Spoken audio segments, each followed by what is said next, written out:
Body को सबसे पहले इस आदमी ने देखा था।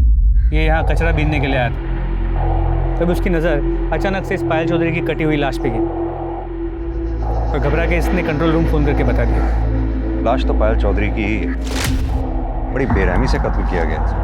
दामिनी, सर बॉडी को एग्जामिन करो, चेक करो जरा सेक्सुअल असॉल्ट तो नहीं।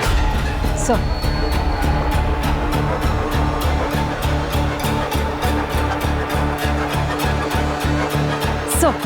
सर बॉडी के दोनों हिस्सों पर रेप या सेक्सुअल असॉल्ट जैसा कोई निशान नहीं। सर के पीछे जो घाव है उससे ये लग रहा है कि पत्थर या किसी भारी चीज से वार किया गया।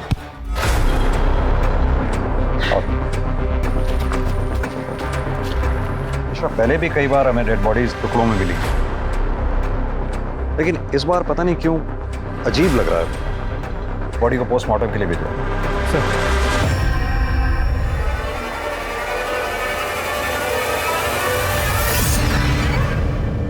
नमस्कार, आदाब।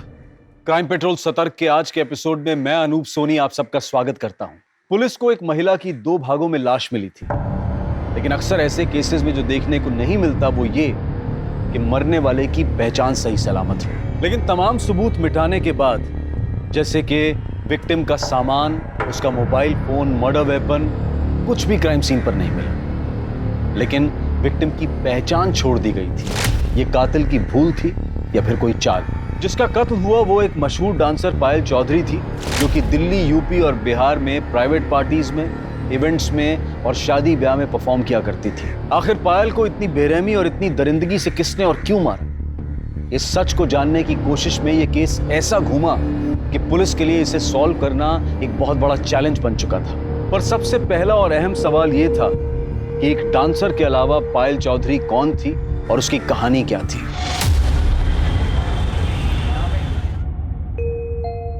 माँ, ये लो मिठाई खाओ। मिठाई? अरे मिठाई किस खुशी में? अरे माँ, अब खाओ तो। बता तो सही। तुम भी खाओ। खाओ ना। अरे अब तो बता। वो क्या है ना, मैं ब्याह कर रही हूँ। किससे?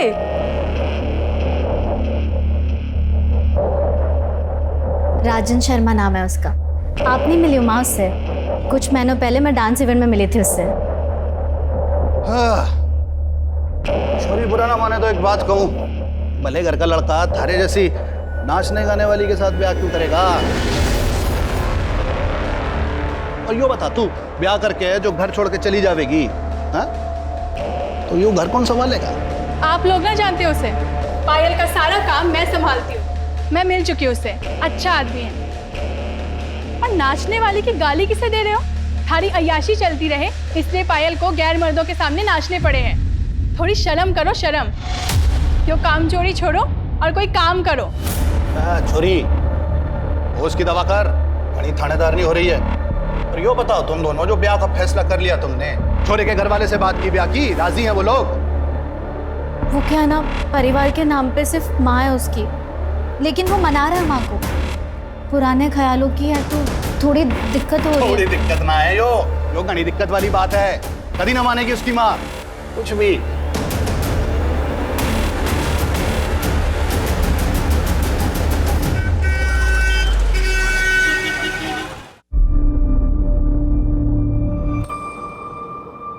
क्या हुआ?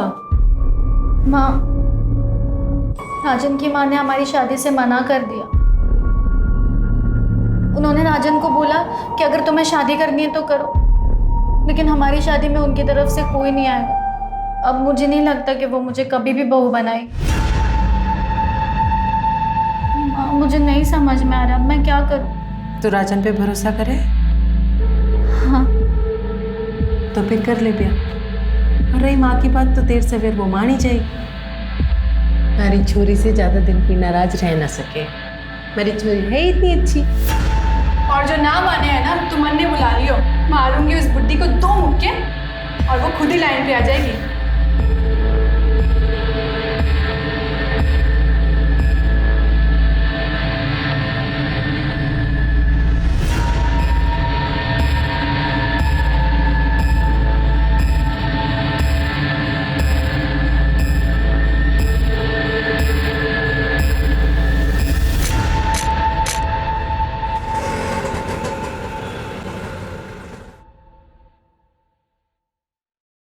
अरे आना। ले आया नचनिया को।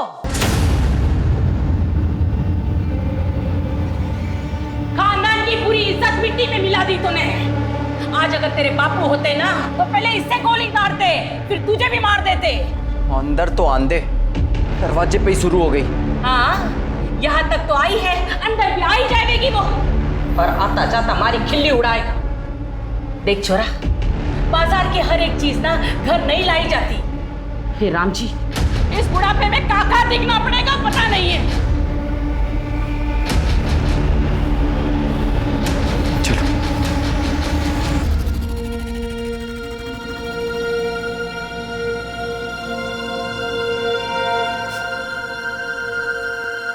क्या होया?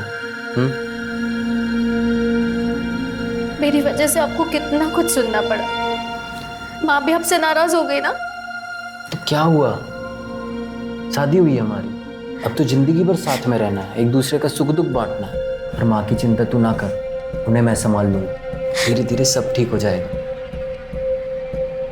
और अभी ये आंसू आंसू पहुंच और थोड़ा शर्मा वर्मा ले, नई नवेली दुल्हन है, थोड़ा फील तो आना चाहिए ना। हाँ, सुहाग रात है आज हमारी, तो थोड़ा तो मुस्कुरा दो। इधर से, इधर से, इधर से।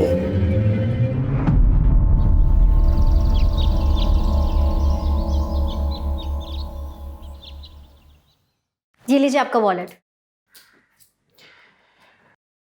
पायल, आज मंदिर में कीर्तन है, मोहल्ले की सारी औरतें आएंगी, माँ भी जाएंगी, तुम भी चले जाना, माँ को अच्छा लगेगा। लेकिन राजन, मैं कैसे जा सकती हूँ? मेरा तो शाम को इवेंट है, मैं इवेंट नहीं कैंसिल कर सकती। इवेंट में जाना माँ को खुश रखने से ज्यादा जरूरी है क्या? ये कैसी बात कर रहे हो तुम? तुम्हें तो शुरू से पता है ना कि मैं डांसर हूँ।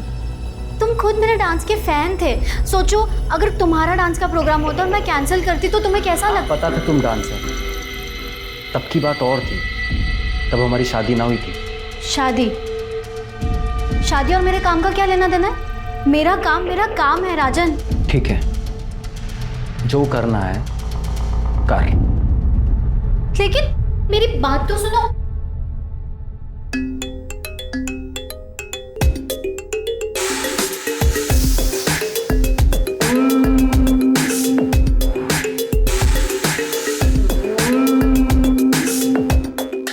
वाह पायल, वाह।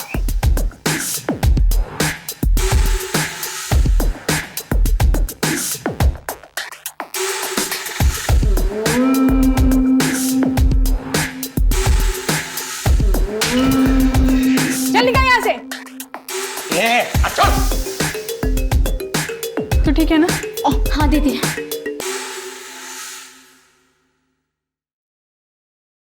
माँ जी,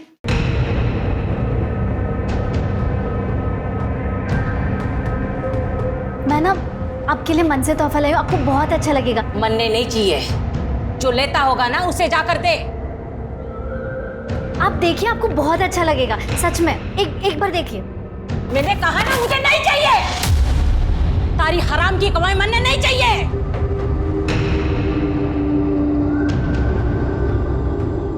मैं क्या बोल रही हूँ, आप बात कीजिए ना माँ जी से, प्लीज। सही कह रही है माँ, तू हमें कोई गिफ्ट देना ही चाहती है तो ये डांस वांस छोड़ के अपना घर संभाल। ये क्या बोल रहे हैं आप? मैं घर तो संभाल ही रही हूँ ना। और रही बात काम की, तो मैंने आपको पहले ही बोल दिया था कि मैं शादी के बाद नहीं छोड़ सकती हूँ काम। काम के नाम का तो बाणा है। बात ये है कि थारे को ये घटिया आदमियों को अपने पीछे ला टपका था देखे में मजा आवे। उनकी गंदी असली बातें सुनना पसंद है थारे को। खुशी होती है थारे को कि इतने सारे लोग थारे पीछे पागल हो रखे हैं, समझ नहीं आता कि मन में।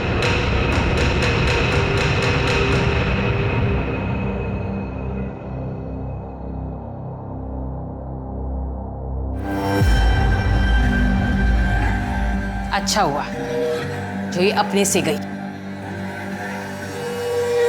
अब तू देख मैं तेरे लिए कैसे खानदानी और सुशील बहू लाती हूँ, पूरी बिरादरी देखती रह जाएगी। राजेश शर्मा से तलाक लेने के बाद पायल वापस अपने घर लौट गई थी, लेकिन सर पायल का बाप बसे सर पायल की शादी से खुश नहीं था। इनफैक्ट वो तो शादी में शरीक तक नहीं हुआ।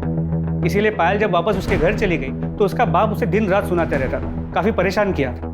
इसीलिए पायल ने अपना एक अलग घर ले लिया तो अपनी छोटी बहन अलका, जो उसकी मैनेजर भी है, उसके साथ वहाँ शिफ्ट हो गई। सर कुछ दिनों बाद सुधा अनीश को लेकर पायल के साथ उनके घर शिफ्ट हो गई। सर सुधा पायल और अलका की सौतेली माँ है। सगी माँ का देहांत काफी साल पहले हो चुका था और लोगों का ये कहना है कि बेसेसर उस पर बहुत ही अत्याचार करता था, इसीलिए उसका देहांत हुआ। और उनका भाई अनीश? सर अनीश अलका और पायल का सौतेला भाई और सुधा और बेसेसर का बेटा, पर अनीश का अपनी बहनों से बहुत अच्छा रिश्ता है। मिश्रा, पायल की फैमिली को इन्फॉर्म किया? हम उन्हें लोकेट करने की कोशिश कर रहे हैं। सर पायल चौधरी की पीएम रिपोर्ट। सर कल बॉडी के जो 2 हिस्से हमें मिले थे वो 2 अलग अलग लोगों के हैं। ऊपरी हिस्सा तो पायल चौधरी का ही है, लेकिन निचला हिस्सा किसी और का है। इसका मतलब बॉडी को देखकर जो अजीब हमें लग रहा था वो यही बात है। एक नहीं 2 मर्डर हुए। अब पता ये करना है कि दूसरी लड़की कौन है जिसका मर्डर हुआ। सर पोस्टमार्टम रिपोर्ट के मुताबिक ये दोनों मर्डर्स कल शाम 6 और 8 के बीच हुए और सर पायल की मौत सर के पीछे किसी पत्थर के वार की वजह से हुई। सर के पीछे एक घाव मिला है जिसमें सूखा हुआ खून है और सर पत्थर के कुछ पार्टिकल्स भी मिले। मिश्रा, हमें जल्द से जल्द ये डबल मर्डर केस सॉल्व करना होगा। पता लगाना होगा ये दूसरी लड़की कौन है जिसका मर्डर हुआ। इन बॉडी के हिस्सों को DNA टेस्ट के लिए भेजो। सर एक सेकंड। हेलो, कहाँ पर? ठीक है सर, शिवपुरी में कुएं के पास एक कटा हुआ हाथ और पैर मिला।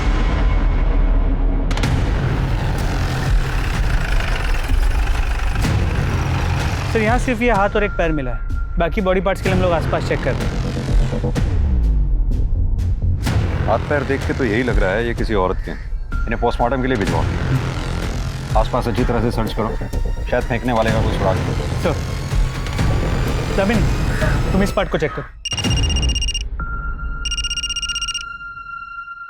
हेलो, ठीक है, मुझे एड्रेस मैसेज कर दो। सर पायल चौधरी का एड्रेस मिल गया।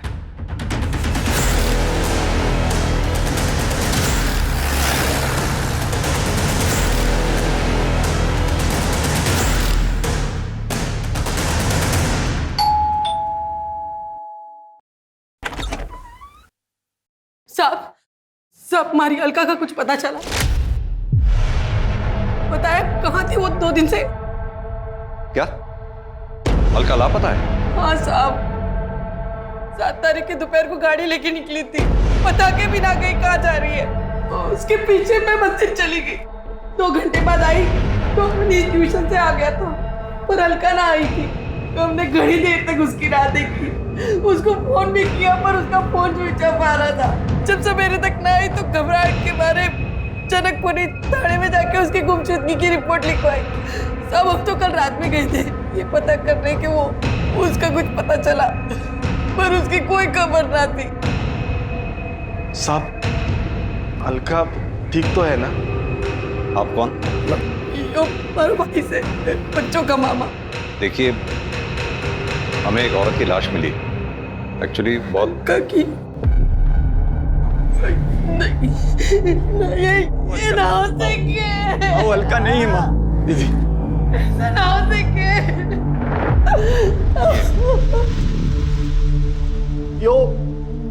ये तो पायल है।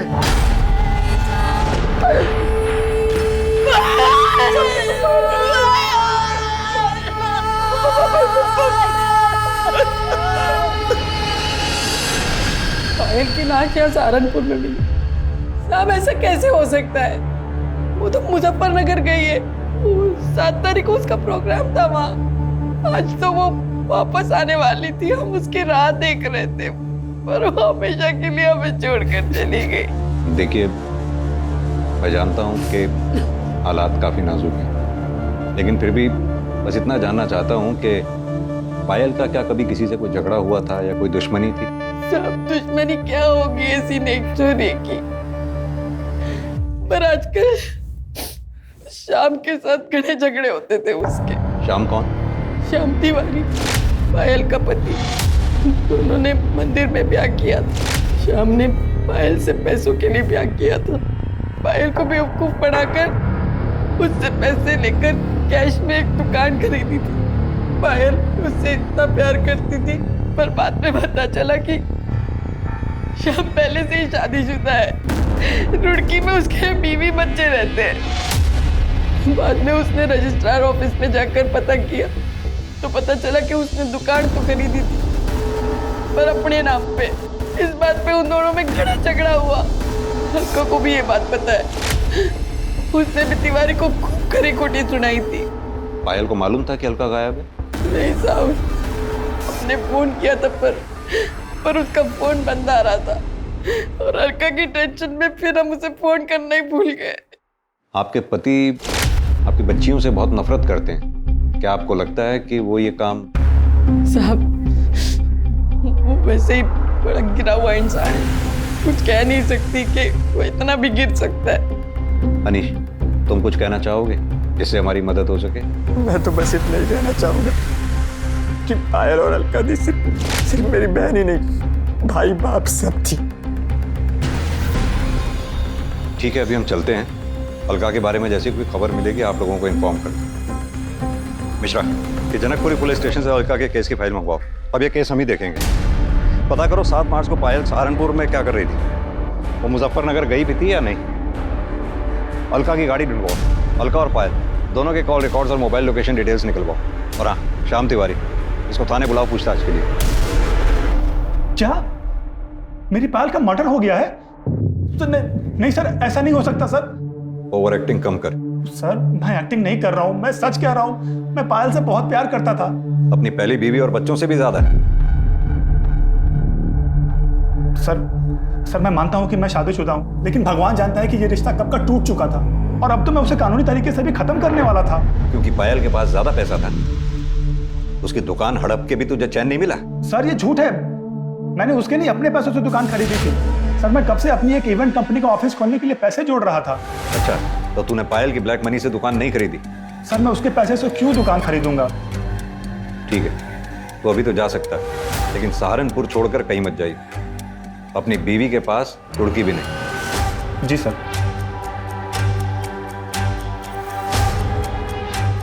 मिश्रा, पता करो ये श्याम तिवारी ने जो कहानी सुनाई है इसमें कितनी सच्चाई है।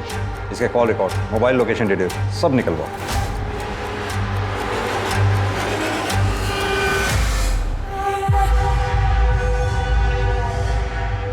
सर, अलका का फोन स्विच ऑन हुआ था। इससे पहले कि लोकेशन पता कर पाते, फोन फिर से स्विच ऑफ है। दामिनी, अलका के फोन पे नजर रखो। सर, जैसे भी हो सकता है वो मुसीबत में हो, तो शायद हम उसे बचा पाएं। सर, मुझे नहीं लगता हम अलका को बचा पाएंगे। क्यों? सर, बॉडी के जो 2 हिस्से मिले थे, ये उनकी डीएनए रिपोर्ट।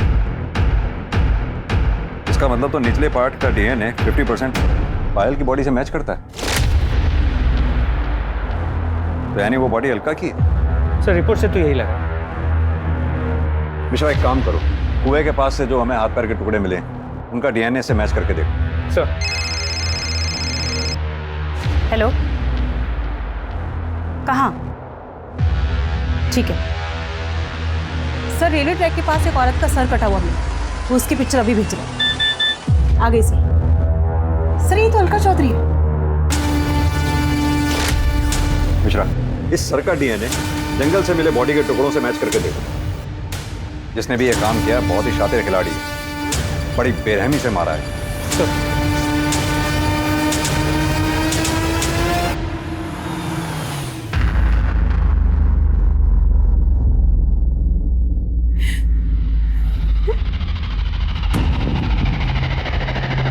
आंटी जी,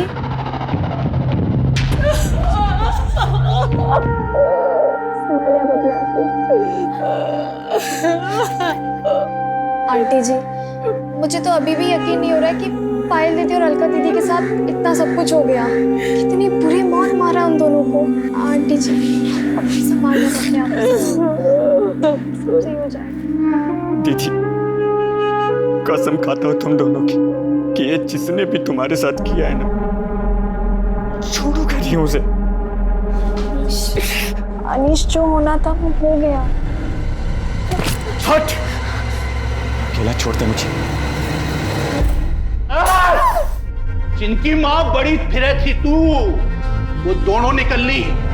अब क्या इरादा है? क्या करेगी आप? क्या करेगी आप? जी क्या छोड़ बनना है? बड़ी बड़ी माँ बने घूमे थी दोनों की, भगवान ने सजा दे दी थारी दोनों छोरियों को। बाप ने अकेला छोड़ के आई थी मरने के लिए। और एक बात बोलूं, और तू कमी नहीं थोड़ी है ना है? सजा जी कम से कम माहौल का तो ध्यान रखिए। क्या माहौल का ध्यान रखूं मैं? रे बेटा, जैसी करनी वैसी भरनी।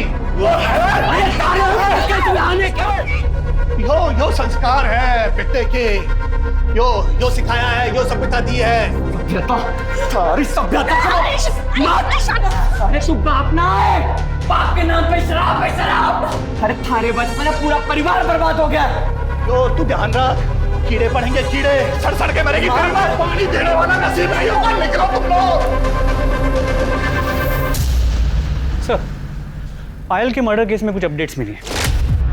7 मार्च को मुजफ्फरनगर शहर में माहौल खराब होने के कारण धारा 144 लगाई गई, इसलिए पायल का इवेंट कैंसिल हो गया और इवेंट ऑर्गेनाइजर्स ने पायल को एक प्राइवेट कैब से अपने घर सहारनपुर भेज दिया। उस कैब ड्राइवर से बात हुई? जी सर, उससे बात हुई। उसने कहा कि वो पायल को घर तक ड्रॉप तो करने वाला था, मगर सहारनपुर एंटर करने से पहले ही उसकी कैब खराब हो गई।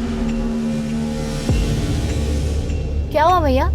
मैडम शायद गाड़ी खराब हो गई। एक काम कीजिए, आप मुझे यहीं छोड़ दीजिए, मैं बस या ऑटो से चले जाऊंगी। ये लीजिए। वो लोग ना पहचाने, इसलिए उसने अपने चेहरे को दुपट्टे से ढका, आंखों पे चश्मा लगा के वो वहाँ से चली गई। और हाँ सर, कैब ड्राइवर ने यह भी कहा कि उसका फ़ोन स्विच ऑफ था क्योंकि वो चार्ज करना भूल गई। कैब ड्राइवर को ये कैसे मालूम कि पायल के फ़ोन की बैटरी डाउन थी? क्योंकि सर पायल ने ड्राइवर को पूछा था कि उसके पास फ़ोन का चार्जर है। उस जगह के आसपास कोई सीसीटीवी है क्या? तो जहाँ गाड़ी खराब हुई वहाँ कोई सीसीटीवी कैमरा नहीं है, और वहाँ से कुछ ही दूरी पे एक छोटे से गांव का बस स्टॉप, वहाँ भी कोई सीसीटीवी कैमरा नहीं, ना ही कोई दुकान। उसने वहाँ से बस लिया नहीं, ये पता नहीं चल पाया। सर कल से ये फोटो बहुत वायरल हो रही है। किसकी फोटो है? सर फिलहाल तो पता नहीं, पर जल्दी पता चल जाएगा। सर पायल और अलका का फ़ोन डिटेल्स भी आ गई। मोबाइल लोकेशन के अकॉर्डिंगली 7 मार्च शाम को 6 बजे अलका का जो लोकेशन है उससे घर से कुछ किलोमीटर दूर का दिखा रहा है, जहाँ पे दोनों की डेड बॉडीज मिली। सर अलका के फ़ोन की लास्ट लोकेशन क्राइम स्पॉट के पास दिखा रहा है, जबकि पायल का फ़ोन शाम को 4 बजे सहारनपुर के बॉर्डर के पास स्विच ऑफ हो गया। इसका मतलब कैब ड्राइवर सच कह रहा था, अलका का फ़ोन स्विच ऑन हुआ? नहीं सर। यानी कि अब तक हमें यह पता है कि पायल 7 मार्च को सहारनपुर बॉर्डर के पास तक पहुंची। उसके बाद वो आगे कहाँ गई, उसके साथ क्या हुआ, ये हमें पता करना है। साथ में ये भी पता करना है कि जो फोटो में आदमी दिख रहा है ये कौन। हो सकता है पायल की माँ सुधा इस आदमी को जानती है। Right sir.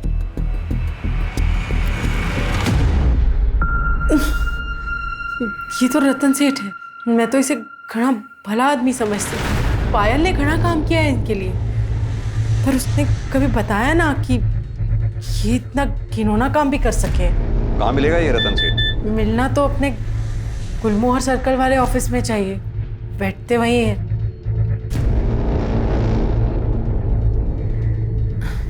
गर्लफ्रेंड से बात करें। गर्लफ्रेंड भी है तुम्हारी? जूही, बचपन से ही घना प्यार करें एक दूसरे को। सेठ घनश्याम ठाकुर जी ने कहा है कि जैसे ही सही समय आएगा दोनों का ब्याह कर देंगे। ठीक है।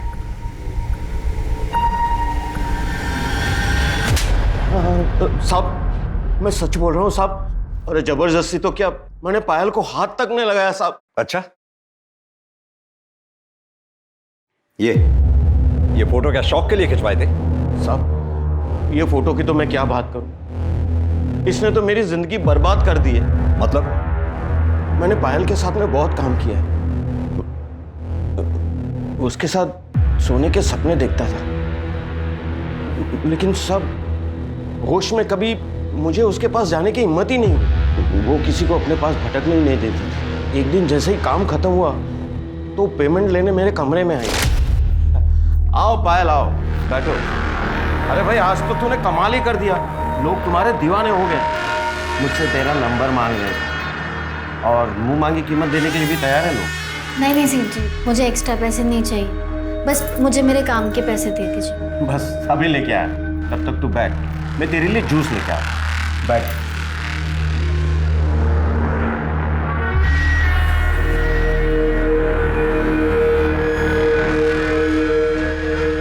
ये लो जूस पियो।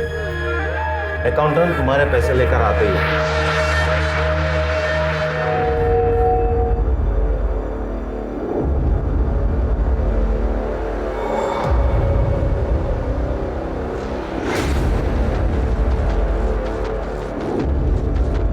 पायल, पायल,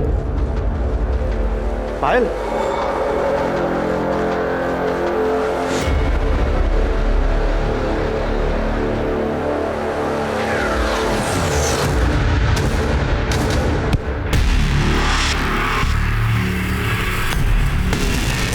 जब मुझे होश आया तो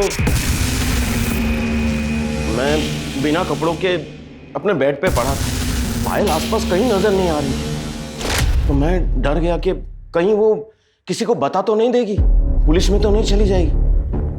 साहब, फिर मैंने अपना फोन देखा तो देखा कि उसमें ये फोटो भी थी और एक मैसेज भी था कि 2 लाख रुपया दे दो वरना ये फोटो पुलिस के पास चली जाएगी। किसने भेजा था वो मैसेज और फोटो? साहब, अलका ने।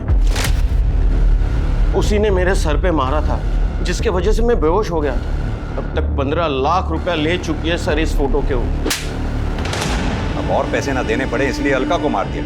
पायल के साथ सोने का ख्वाब पूरा नहीं हुआ, पायल को मार दिया। यही सच्चाई है ना? नहीं सर, नहीं सर, मैंने ऐसा कुछ नहीं किया। मैं किसी को क्या मारूंगा, मैं तो एक शरीफ आदमी हूँ। मिश्रा, इसे तब तक रखो जब तक ये केस सॉल्व ना हो जाए। इसके call records, mobile location detail सब निकलवाओ। अच्छी तरह से तोड़ाई करो इसकी। नहीं सर, अरे सर। डीएनए रिपोर्ट से यह साबित हो गया कि कुएं में मिला पैर पायल का था, जबकि कुएं में मिला हाथ और रेलवे पटरी के पास मिला सर अलका के शरीर के हिस्से थे। पुलिस के पास इस केस से जुड़ी कई जानकारियां थी, लेकिन फिर भी ये केस अनसुलझा था। और तभी अलका का फोन स्विच ऑन हुआ और पुलिस उस तक पहुंचने में कामयाब हुई जिसके पास अलका का फोन था। ये एक 15-16 साल का लड़का था जिसे अलका का फोन उस खेत से कुछ ही दूरी पर मिला था जहां दोनों बहनों की लाश मिली थी। इसी ने पायल और रतन की फोटो को अपने दोस्तों को भेजा था और फिर उन दोस्तों ने इस फोटो को आगे भेजकर वायरल किया। अलका के फोन की स्कैनिंग के बाद यह साफ हो गया कि रतन सच बोल रहा है। फोटो और मैसेज अलका ने ही भेजे थे और वो रतन को ब्लैकमेल कर रही थी। लेकिन तब भी इससे यह साबित नहीं होता कि रतन ने अलका और पायल का कत्ल नहीं किया था, बल्कि शक अब और गहरा हो चुका। लेकिन यह साफ था कि दोनों बहनों का कत्ल एक ही समय एक ही जगह पर किया गया था, लेकिन उनके शरीर के हिस्से पुलिस को कंफ्यूज करने के लिए अलग अलग जगह फेंक दिए गए थे। 2 जवान लड़कियों का कत्ल करके उनके शरीर के टुकड़े करना इतना आसान काम नहीं था। लेकिन सवाल यह था कि यह किया किसने था? श्याम, रतन या फिर कोई और था इन दिल दहला देने वाली दर्दनाक हत्याओं के पीछे? सर, अलका की कार सहारनपुर के बाहर हरियाणा बॉर्डर के पास मिली, जहां उसे स्क्रैप करने के लिए छुपाया गया था। मतलब जिसका भी एक काम है, काफी शातिर है, नहीं चाहता था कि गाड़ी हमें मिले, गाड़ी फॉरेंसिक के लिए भेजो। जी सर। रतन सेठ के स्टेटमेंट को क्रॉस वेरीफाई किया? जी सर। जैसे उसने बयान दिया था 6 से 8 मार्च के बीच वो दिल्ली में कॉन्फ्रेंस के लिए गया हुआ था। उस दौरान उसकी मोबाइल की लोकेशन भी दिल्ली की है और कॉन्फ्रेंस में आए कुछ लोगों को मैंने ट्रैक किया, उनसे बात की। उन्होंने कंफर्म किया कि उस दौरान रतन कॉन्फ्रेंस में ही था। हो सकता है उसने ये काम सुपारी देकर करवाया हो। सर पॉसिबल तो है, लेकिन उसके कॉल रिकॉर्ड से ऐसी कोई बात सामने नहीं आई। सर, शाम की बैंक डिटेल्स आ गई। सर, उससे तो ये पता चला है कि दुकान खरीदने से पहले उसने बैंक से काफ़ी भारी रकम उधार ली थी। सर, इससे तो ये लग रहा है कि वो सच बोल रहा है। सर, इसके अलावा और कोई इन्फॉर्मेशन नहीं मिली। मिश्रा, पायल के बाप बसी सर, इसके बारे में पता किया मर्डर के वक्त वो कहाँ था? जी सर, 7 मार्च को शाम से ही वो एक देसी ठेके में बैठे उधार की दारू पी रहा था। वहाँ काम करने वाले कुछ लोगों से मैंने बात की, वो वही था। और हाँ सर, पायल के पहले पति राजन के बारे में पता किया। राजन का और उसकी माँ का पायल और अलका से मार्केट में झगड़ा हुआ था, जिस दौरान अलका ने राजन की माँ का सर फोड़ दिया और राजन ने उन्हें धमकी दी थी कि वो उन्हें देख लेगा। और राजन की मोबाइल की लोकेशन उस शाम उसी एरिया की है जहाँ हमें दोनों बॉडीज मिली थी। हो सकता है इस कांड को अंजाम राजन ने ही दिया हो। सर जी, मैंने किसी को नहीं मारा, उल्टा पायल और अलका झगड़े को इस लेवल तक ले गई थी, वरना मैं तो उनके मुंह तक ना लगता। क्या हुआ, कितना टाइम लगेगा दीदी? अरे 2 मिनट रुको, पता नहीं क्या हो गया। पाउडर लिपस्टिक पोत कर चली नचनिया, पता नहीं आज किसका घर बर्बाद है। क्या बोली तू? हाँ, हमारी बहन का घर तोड़ दिया, कुछ तो शर्म कर बुढ़िया। भगवान को क्या मुंह दिखाएगी? देखो भगवान की बातें कौन कर रहा है। पूजा पूजा पाठ का नौटंकी करती है और कमीन पंती नहीं छोड़ती है। तुझे तो अलका, ये बकवास कर रही है? औकात में रहे वरना। वरना क्या? टूट जाए हमारी घर और गृहस्थी, अब मुझे कोई डर नहीं है। और क्यों सुनो मैं तुम्हारी और तुम्हारी माँ की बकवास? हमारी घर गृहस्थी हमारी माँ की वजह से ना टूटी है। थारे को ये घर गृहस्थी से ज्यादा अपना नाच गाना पसंद था। अच्छा, तो ये बात नहीं थी तेरे लिए? तुझे पता नहीं था कि ये क्या काम करती है? तब मारे छोरे ने ये सोचा था कि ये कीचड़ मारे घर में आकर पवित्र हो जाएगी। इसे एक आदमी से थोड़ी ना पेट भरता है। अच्छा नहीं किया तूने, छोड़ूंगा नहीं तेरे को, जान से मार दूंगा दोनों को। जा। इसके बाद मैं सीधा अपनी माँ को लेकर डॉक्टर के पास गया। 3 टांके आए थे माँ को। और तभी तूने तय कर लिया पायल और अलका को मारने का? देखिए सर जी, मैं मानता हूँ कि मैं उस एरिया में था, पर मैं वहाँ अपने फैमिली डॉक्टर से अपनी माँ की दवाइयाँ लेने गया था। आप चाहो तो पता कर लो। वो तो हम पता कर ही लेंगे। अभी तो तू जा सकता है, लेकिन सहारनपुर छोड़कर कहीं मत जाइए। सर, फोरेंसिक टीम ने बताया कि गाड़ी में कोई फिंगरप्रिंट्स नहीं मिले और जो भी खून के ट्रेसेस मिले वो दोनों बहन अलका और पायल के ही। यानी कि पायल और अलका का मर्डर हो सकता है कि गाड़ी में ही हुआ हो सकता है फिंगरप्रिंट्स जानबूझ के मिटाए गए। किसका काम हो सकता है? सर, ये शाम के फोन रिकॉर्ड।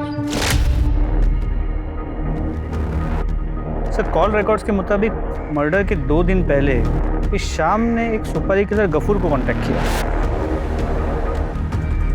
पर सर, ये लोकेशन डिटेल्स के मुताबिक जिस दिन दोनों बहनों का मर्डर हुआ, शाम का फोन रुड़की से सहारनपुर के बाहर आके रुका और फिर वहाँ से पायल के घर की तरफ मूव हुई और फिर पायल के घर से वापस रुड़की की तरफ गया, मगर अलग रास्ते से।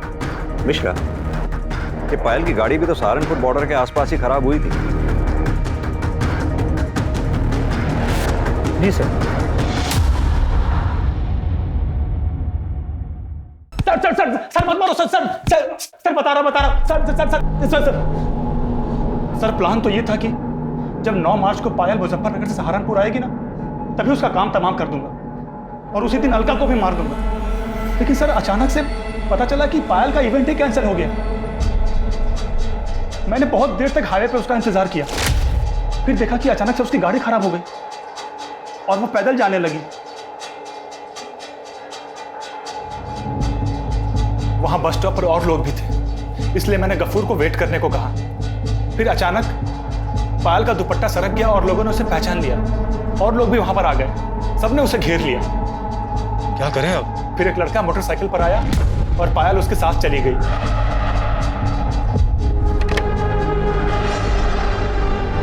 वो लड़का कौन था जिसके साथ वो बाइक पे गई थी? सर, वो हेलमेट पहन रखा था, उसकी शक्ल नहीं देख पाया मैं। बाइक का नंबर, बाइक का मॉडल, कलर कुछ तो नोटिस किया होगा? सर, मैं तो उसको मारने के चक्कर में गया था, इतना ध्यान ही नहीं गया मेरा। कहानी सुना रहा है तू हमें? सर, मैं सच कह रहा हूं, मैं उसके पीछे तक भी गया था, काफी देर तक उसका पीछा किया।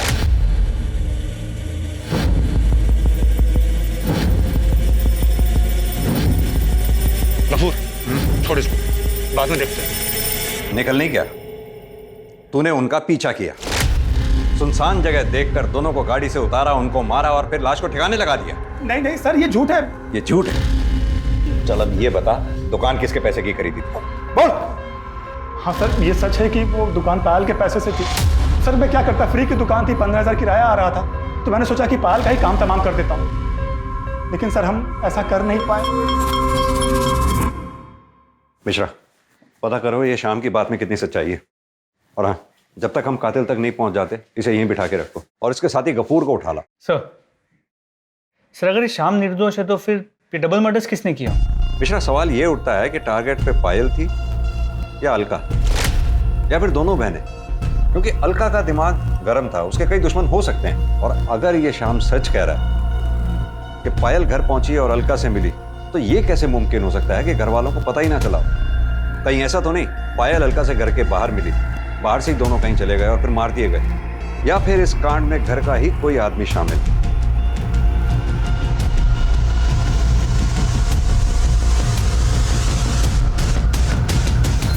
तो श्याम तिवारी सही कह रहा था, अलका के एक नहीं कई दुश्मन। पायल जहां भी परफॉर्म करती थी लोग उसे छेड़ते थे और अलका उनका मुंह तोड़ जवाब देती। वो ये नहीं देखती थी कि वो कौन है, कोई नेता है, नेता का भाई है या पैसे वाला आदमी। वो किसी से भी नहीं डरती थी। यानी कि एक कामचोर बाप ने अपनी अय्याशी के लिए अपनी दोनों बच्चियों का जीवन ही बर्बाद कर दिया। पता करो ये पायल के चाहने वालों की लिस्ट में क्या कोई ऐसा है जो इतने सालों तक अपनी खुंदक पाल के बैठा हो? सर। दामिनी, सर। राजन की स्टेटमेंट को क्रॉस वेरीफाई किया?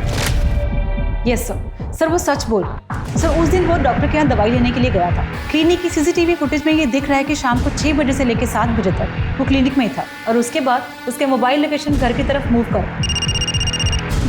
सर एक सेकंड। हेलो, कहाँ पर? ठीक है सर। खंडर के पास एक औरत का कटा हुआ हाथ और पैर में, जो काफी बुरी हालत है।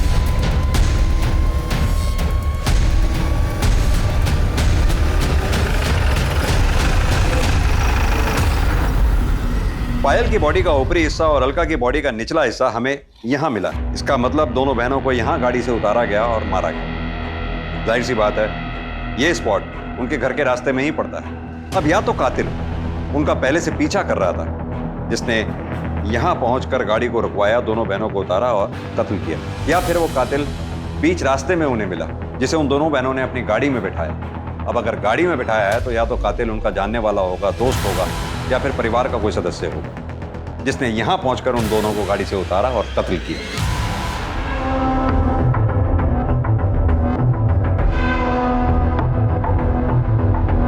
सर, अनीश अभी घर से बाहर निकला है। मैं पीछा कर रहा हूँ सर।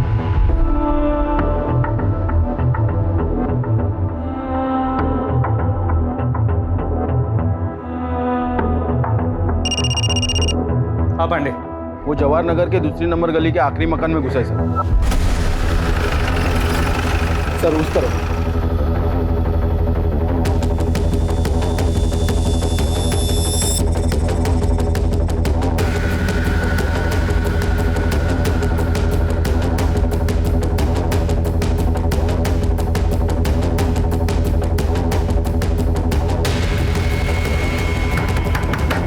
अनीश, हमें पता है तुम अंदर हो, चुपचाप बाहर आ जाओ।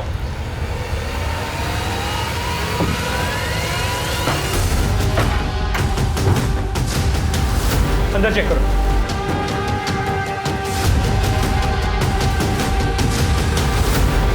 सर अंदर कोई नहीं है।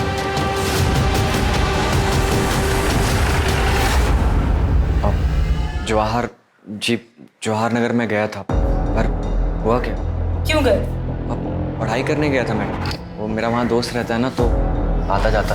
तो एक बात बता, जब तू वहां से निकला हमें दिखाई क्यों नहीं दिया? मतलब तूने मुझे बताया क्यों नहीं तू वहां गया था? नहीं माँ, मैं तो आपको बताने ही वाला था, पर आप सोई हुई थी तो इसलिए मैं। दोस्त का नाम क्या? रवि चौरसिया। अचानक पूरा केस घूम गया।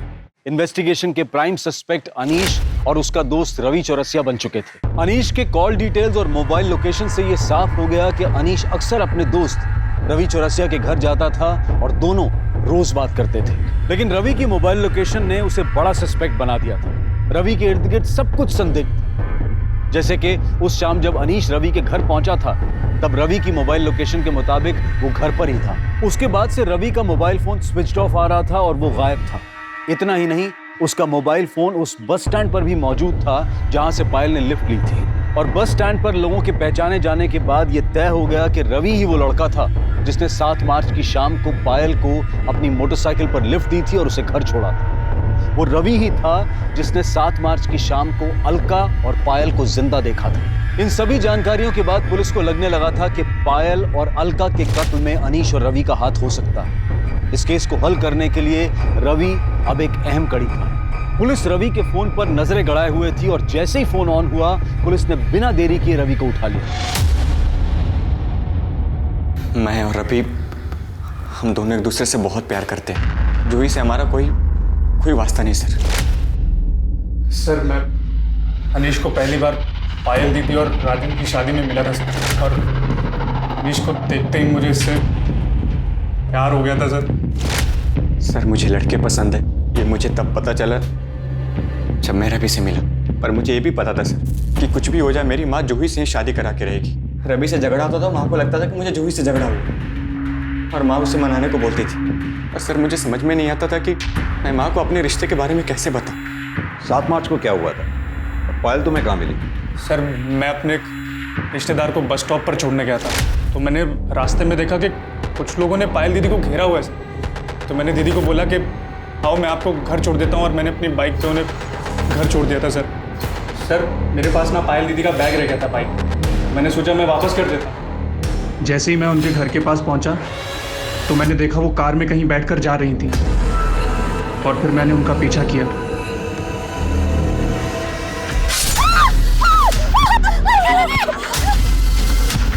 ये देखकर मैं बहुत डर गया था सर।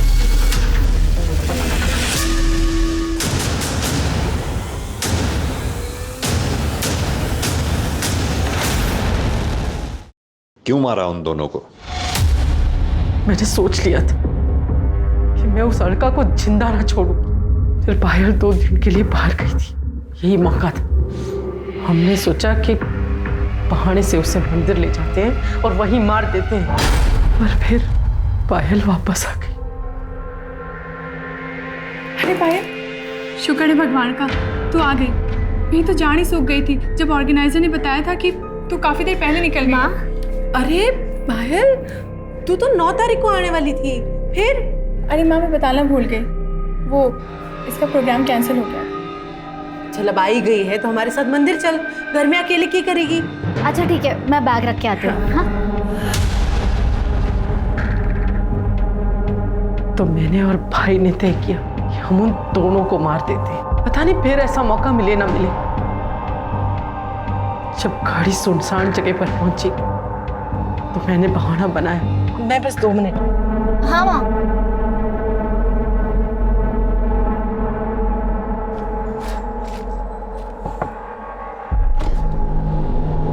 अरे मामा जी आप।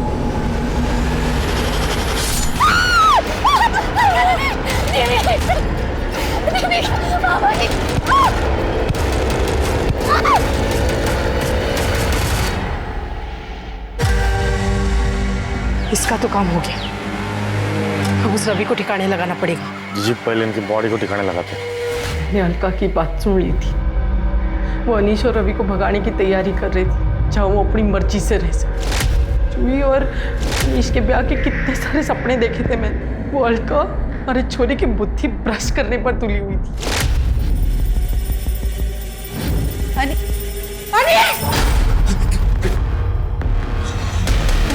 यो क्या कर रहा है? हाँ? इतनी सुथरी गर्लफ्रेंड है थारी, फिर यो? माँ हमारी गर्लफ्रेंड ना है। आंटी आप तू तो रेडी थे सुनने सुनाने की बातें। निकल निकल यहाँ से। माँ इतना हल्ला क्यों मचा रही है? गलत क्या है इसमें? अनीश अगर इसमें खुश है तो इसे खुश रहने दे। तू इसकी तरफदारी कर रही है? अच्छा अब समझी, थारे को ये सब पहले से मालूम था। यो थारा दोस्त। अरे तूने इतना भी ना सोचा कि अपने दोस्त के खातिर अपने भाई की जिंदगी खराब कर रही है? माँ इतना नाटक करने की ना जरूरत ना है, सब समझ रही हूँ मैं। अनीश की बात माननी पड़ी, और जूही और अनीश की अगर शादी नहीं हुई तो थारा लखपति बनने का सपना टूट जाएगा। मारे जीते जी ये ना हो सके है कि हमारा चोरा किसी चोरी से ब्याह करे। माँ हम उनकी लाशों को घसीट कर जंगल में ले गए। भाई ने उनके शरीर के टुकड़े टुकड़े कर दिए। पायल का फोन कहाँ है?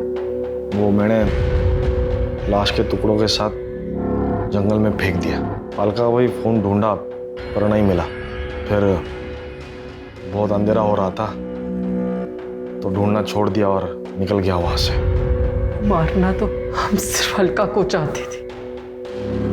पायल तो सीधी थी, उसे तो हम बाद में भी देख लेते, लेकिन कहते हैं ना, जिसकी मौत जहां लिखी होती वो वहां अपने आप पहुंच जाता है।